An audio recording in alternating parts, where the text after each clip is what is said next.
Agriculture is the backbone of Uganda's economy, employing 70% of the country's 46 million people. This percentage is mainly composed of rural smallholder farmers, poor women, men and other vulnerable groups like orphans, youth, people living with disabilities and the elderly.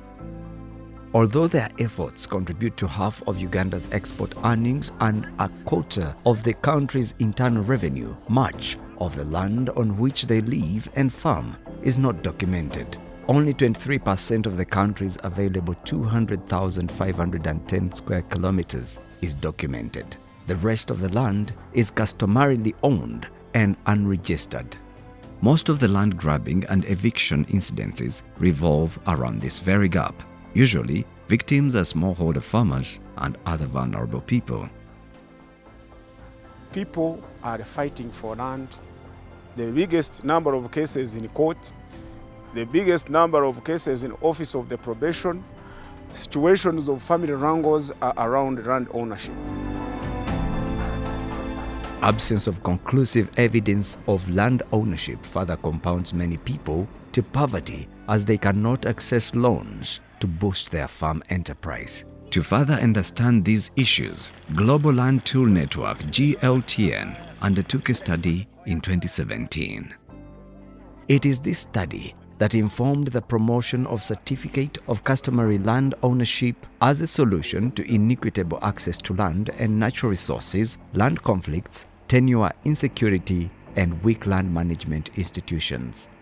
This is how GLTN, facilitated by UN Habitat, came up with a secure access to land and resources project in Uganda. The Ministry of Lands, Housing and Urban Development and Makerere University School of Built Environment were also brought on board in 2018 to pilot the customary registration of land in Kisoro, southwestern Uganda, and Adjumani in northwestern Uganda.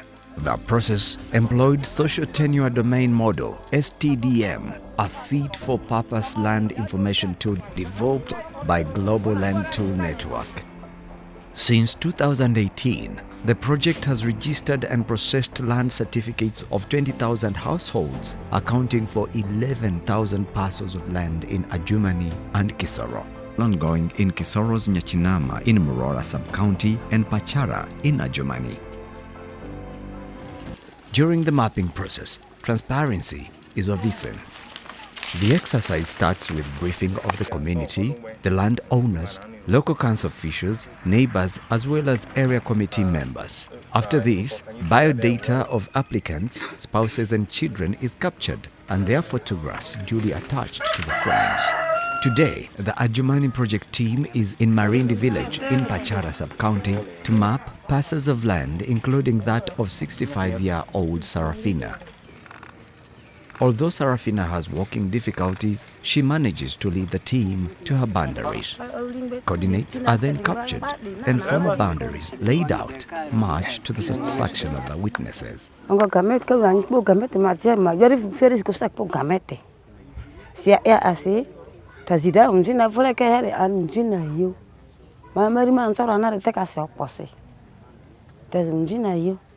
Sarafina is happy that finally her property is secured in government records. Later, a sketch map is also drawn and attached to the forms, while a digital version is stored in the system. At the end of the exercise, all the participants sign on the document and a group photograph is taken and put on record.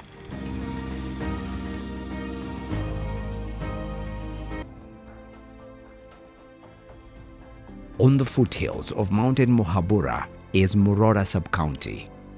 It is one of the sub-counties to map and register customary land after Nyakabande and Muramba. Usually, victims are smallholder farmers, widows and orphans. It is this kind of uncertainty that Dinavens Nyirabajenyi has been living in for 1.5 years following the death of her husband. Today, Dinavans's fear of being evicted have been allayed.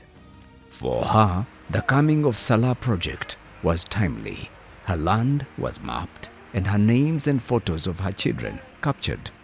This land is her only possession on which she grows food for the family. Nyirabagenyi feels a sense of security and is grateful she has records to this land, which will also stand to protect her and her children's right of ownership.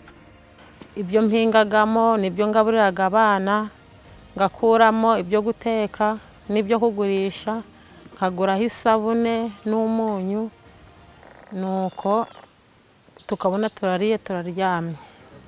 None itaka ryanje barangije kurimpimira, mfite ibyiringiro yuko ubu nta muntu warintera. If one of the members of the family who are appearing in the land title is no longer there, the remaining members will be assured of the ownership. They will be having their document with their names on that document, which was not in the previous case.